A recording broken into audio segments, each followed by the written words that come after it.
Hey, what's up, guys? This is Justin from Justice League Swag, and today I'm going to be doing a deck profile on my Legend World Leviathan deck. So starting up the buddy is Leviathan because this is like the win con and get you their card of the deck. So starting off, I'm going to do the spell lineup.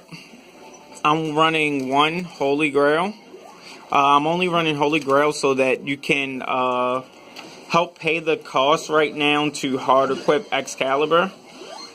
Also, you can kind of do like a shield loop with Bloody Holy Grail from the drop zone if you get Holy Grail in the drop. So what you would ideally do is, if you do have Holy Grail in hand or in drop, you cast it if you have it in your hand. If you have it in drop, you cast Bloody Holy Grail, and then you cast Holy Grail once you get it in hand to negate an attack. And then you'd cast Bloody Holy Grail again to get back Holy Grail after you casted it to negate an attack. So if you have enough Bloody Holy Grails in your hand, it creates a loop of defense so you can survive a turn without losing too many cards from hand.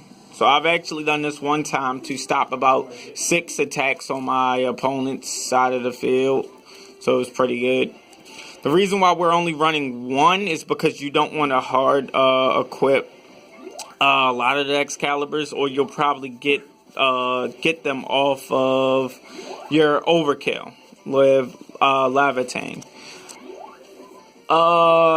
Ideally, it's working at 1, but I might bump it up to 2 just for more consistency and hard equipping Excalibur. But once the new spell comes out that allows you to equip 2 cards from hand without paying their equip cost, I'd run that instead of running Holy Grail at all. Just because you get there faster in damage than you would equipping 1 Excalibur. So, yeah. Base for now. Next up. 3. Skill General Insight. I'm running 3 of this because I had a lot of issues with decks that get around negates while their attacks can't be negated, and then also the sacrifice of this this card's skill. To send it to the drop zone, you send an item to the drop zone and you gain 4 life. It helps you get around heavy damage decks, and it also helps out Major in the mirror match. So I was able to get in my mirror matches with the deck. I've been able to outlast them if I had to go first, which is really important if you're playing this deck. Next up for the spells is Bloody Holy Grail. 4 of. You have to run this card because it helps you not minus while you're in defense. It's kind of like Arc Dragon Shield or Backspace for computers. So for the most part, you will always want to get back another shield or defense if you feel as though your opponent could end the match this turn. Otherwise, you want to get something that will set you up for the next turn, such as a Merlin's Advice, the Digmore, or Fable of the Sword Sage, to dig more into your deck to get your buddy if you're not there yet. So 4 of its ability goes off only if you have a item equipped. So even if you whiff, you can stall and try to get there so that you just don't die. Next up for spells, I am running only two Merlin's Advice. The reason why I'm running 2 is because it's really good for gauge, and it allows you to cycle through the deck faster to get Leviathan. Like, usually after I get this, I don't need it as much because it's once per turn. And I rather spam stuff that's more than once per turn, like All with All skill. So that's a target of a card that I'll usually get out of the drop zone more than Merlin's Advice. Merlin's Advice is primarily for getting there to get your either Scabbard or Leviathan. Next up, Fable of the Sword Sage at 2. I use it for the primary focus of digging into the deck to try to get the items in order to equip, because they are your win condition in this deck. Using its other ability to give all items 7k power on the field, I haven't had to use it, so I just use this to dig. It's like later on in the game, if I see these and I already have my board set up, I charge it or I use it to pay the cost of something else.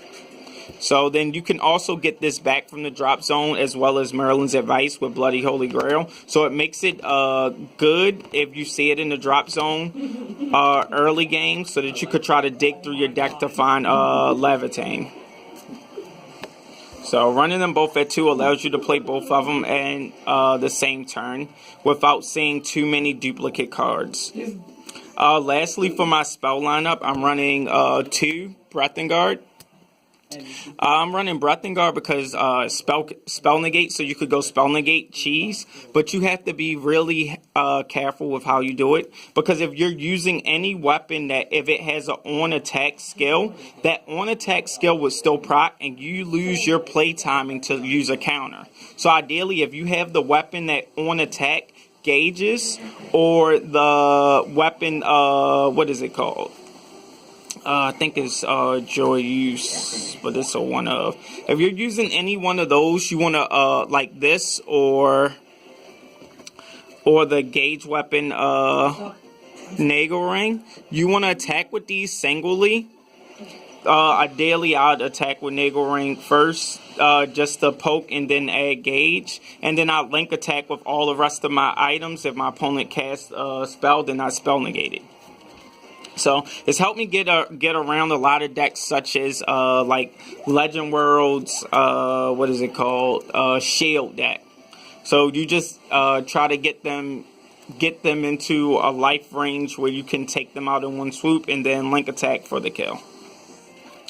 All right, next up. Oh yeah, also Breath and Guard helps you deal with a lot of anti-sword deck cards, such as Loud Voice. So again, be careful. Like once you enter battle is usually when people will cast Loud Voice, and then you cast Breath and Guard and stop that. Say no. So wait until they pay the cost, they discard their cards for Loud Voice, and then you Breath and Guard and tell them hold the hell. I'm going to do my monster lineup. Next, I'm running 4 Alwadal. For size zeros. This card is really good, and it'll be even better once we get the new spell that allows you to ditch a card to draw 2, because you just ditch Alwadal to gauge and draw after you draw the 2. So this is really good to help you from minusing using the overkill and equipping the Scabbard. So then because spam equip Scabbards as long as you have Alwadal. So this is what I usually go for, getting back off of Bloody Holy Grail on my opponent's turn, if I know that they can't kill me and I have a way to discard this. Because more pluses is awesome. Alright. And lastly, for monster lineup, I am running 3. Skill General Odysseus. I am running him just to help me dig through the deck faster to get to my item win cons, and then he can be discarded farther later, or you can actually discard him for his skill to gain a life and draw a card. So most games I'll see like 1 or 2 of him, and all he does is allow you a free cycle, which is pretty good. With the life game, it helps you. The life game helps you battle in the mirror match easier, and deal with a Thor as well as bat stacks. So putting yourself out of their ideal damage range of like OTKing you is pretty good for surviving, especially if you have to go first and they just unload everything on you. Next up are my items. I'm only running 1 Armas Replica. This card is primarily in the deck to save you against the mirror match and any other aggro decks such as Bats and Purgatory Knights. I only run 1 because you can search it. So usually you'll get it off in the beginning of the game because you just equip the Scabbard and then you could just discard something and search for it, equip it. That's my play if I go first. Otherwise, I have more than enough survivability in the deck after if I go second. Next up is Rum of the Sword of the King. This gets around abilities that what is it called? Like shut down your abilities of cards on your field. Like if you're playing against another Legend World deck that actually is using Frozen Freight Stars or something. And then it has another nice bonus of giving all heroes on your field plus 1k power. So this is really handy in the Thor matchups because it lets a lot of your swords hit over 10k without link attacking. And the more attacks that you have to throw at a Thor without link attacking, the better. And then if you can even go as far to playing the Sword Sage spell, and then this will also gain power, and you can swing at a Thor with this instead of using its skill to rest it and pay a gauge and stand item. So if that Thor is at 8k defense, you could swing out at it with these, so it's pretty useful. Sorry about that. Next up, Dorndal. Counter equip. It's nice, and you could get it back from the drop zone if you use Regal Sword of the King dual use. So, and then getting one extra poke as well as counter equipping it during your opponent's turn if they try to destroy items. As I said before, one dual use. You can search it out if you need it. You really only need it if you want to get Dorndal back from the drop zone while you're swinging. Otherwise, it's just going to get you other tech cards out while you're attacking that you can equip your next turn to like guarantee game. But this card is good now, but it'll probably be a lot better next set once we get those new spells, because then ideally you'll be fetching Excaliburs back from the drop zone just to play them and get in more unavoidable damage. Next, Caliburn